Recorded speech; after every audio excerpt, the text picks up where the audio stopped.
am a creative entrepreneur who loves to analyze the startup and tech world. Today, I want to talk about a really exciting merger when it comes to startups in the mental health space. So we're going to be talking about Headspace and their acquisition of another mental health startup called Ginger to create a brand new company called Headspace Health. Assuming that this merger actually goes through, the two companies should then share a combined valuation of about $3 billion, which, yes, makes them a unicorn, and have over 800 total employees. Mental health startups have really exploded during the pandemic as investors and consumers alike recognize that mental health is incredibly important and that it can be really challenging to tackle, especially in times like these. This merger isn't the first or the last that we're gonna see in this space, but it really proves that companies like Headspace and Ginger coming together are going to be the future of what we see when it comes to startups and tech companies in the mental health space, and how these companies are trying to compete with larger competitors like Calm or Talkspace. So, what's going to happen next? Who will win the mental health wars? Therapy wars? All of these kind of sound like oxymorons. Today, we're gonna find out.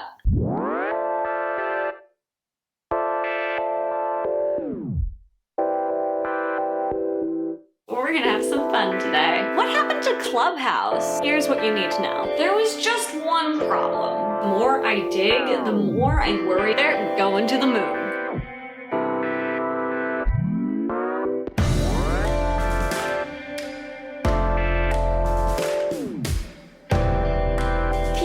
If you like this video, please consider liking and subscribing. I make new videos about techs and startups every Tuesday, and also, oh my god, you guys! If you are around for last week's Theranos video and are new around here, hello, new subscribers and many new viewers.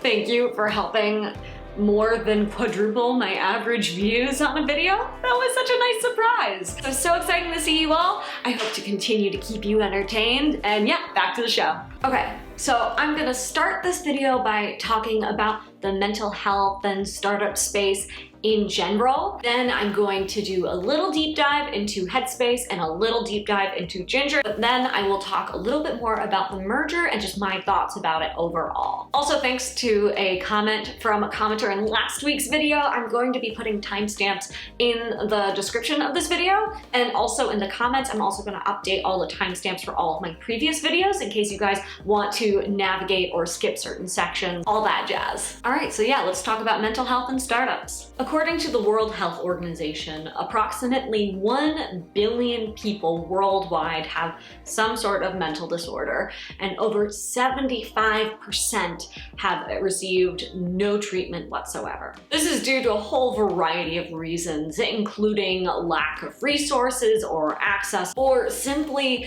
people, not taking action due to the stigma of mental health in general. On top of that, in a recent report by the KFF, nearly half of all adults in the US experienced symptoms of depression or anxiety during the pandemic. So it's pretty safe to say that before the pandemic, this was a massive issue, and it's only gotten worse due to, COVID.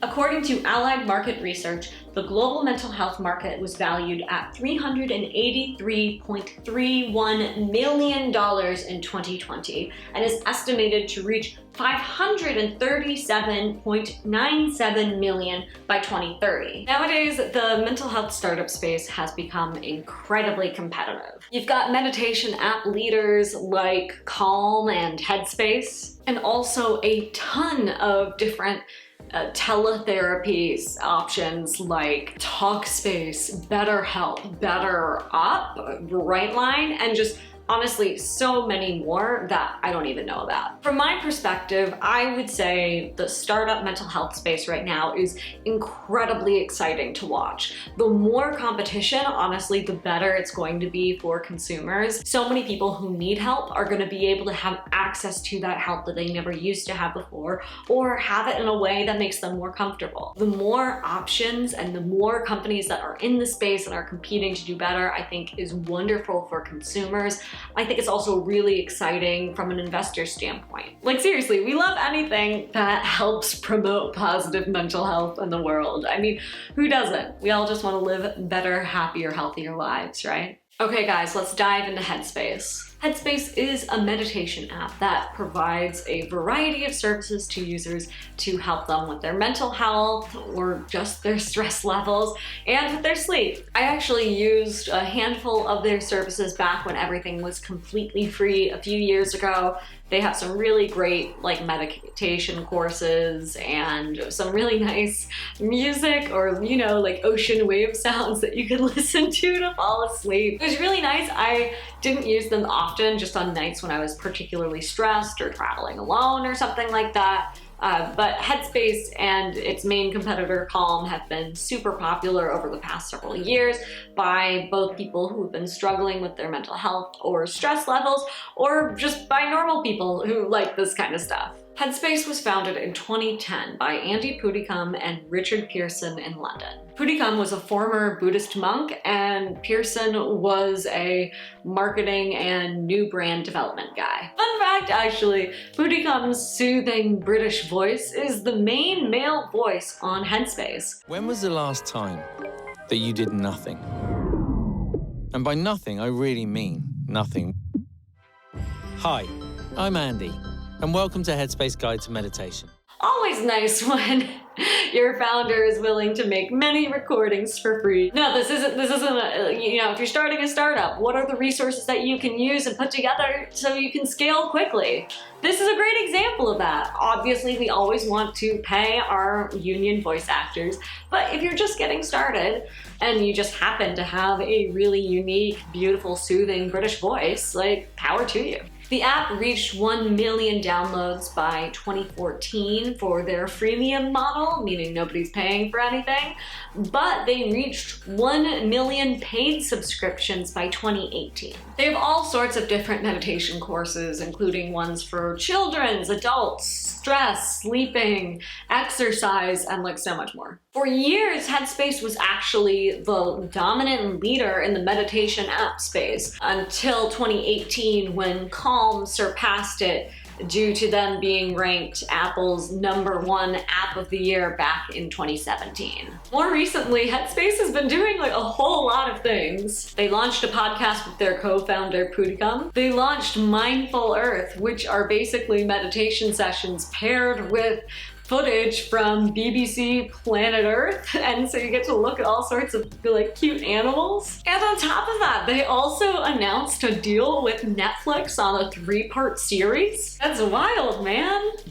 Headspace generated over $100 million in revenue in 2019, so pre-pandemic. They still haven't released any numbers for 2020, but I think it's safe to say that it's a lot more than that. Currently, they have over 2 million paid subscribers and have been downloaded more than 70 million times. Headspace also has a Headspace for Work program, which partners with over 2,100 different employers, including companies like Starbucks, the Hyatt, and Unilever. So overall, Headspace is easily the second most popular meditation app in the world and has had a really good run when it comes to COVID. All right, let's talk about Ginger. Ginger helps employees with life's daily stresses so they can lead happier, more productive lives. Through their app, employees can chat with trained behavioral health coaches in just a few seconds, or schedule a meeting with a psychiatrist or a therapist in just a few days. Quick thing to note about Ginger, Ginger is structured to basically be a part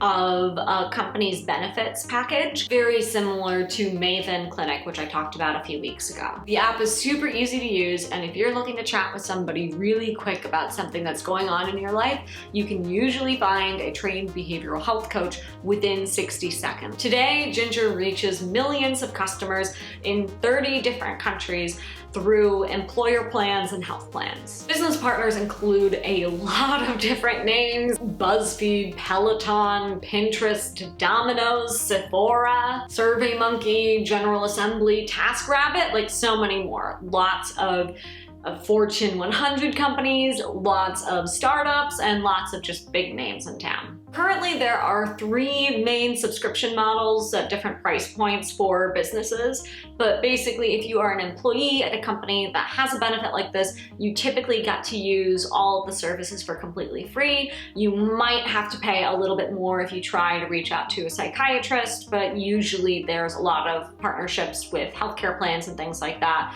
so it would probably be a little bit more like reaching out to a psychiatrist in person. Really depends on how much your employer is paying. So does it work? Well, according to Ginger, yeah. According to Ginger, 70% of their members see a decrease in depressive thoughts within 10 to 14 weeks, and 59% see improvements with their anxiety. Ginger was founded in 2011, actually by a team of entrepreneurs and data scientists at MIT's Media Lab. The platform was actually originally designed to help patients keep track and detect patterns of their anxiety, depression, and then alert care providers if their stress levels, anxiety levels, depressive levels were going up or down. The idea being that if they could keep track of these different patterns, they could probably get care more quickly and effectively. As time passed, Ginger's team realized they could do more than just share their company's data on mental health patterns, and recognized that they could actually create an on-demand platform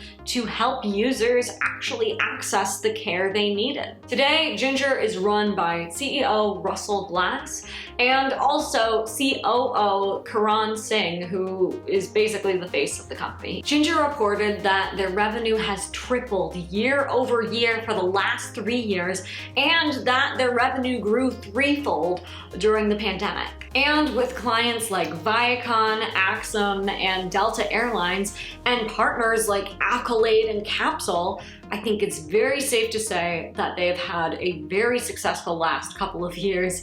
Also probably a very stressful time. Hopefully they've been able to help themselves with their services. Because haven't we all? Okay, enough about Ginger, let's talk about this merger. Together, the Headspace and Ginger merger, aka Headspace Health, will reach nearly 100 million lives across over 190 countries through direct-to-consumer, business, and 2,700 enterprise and health plan partners across the globe. Yahoo Finance anticipates that if this merger goes well, Headspace Health should be valued at around $3 billion, which should be able to help it compete against larger competitors like Calm and Talkspace. What I love most about this merger is that it's going to provide more offerings to a lot of different types of people. The way Ginger is currently set up, it only serves employees who are part of certain health plans. Headspace has access to both regular consumers and people on those types of healthcare plans,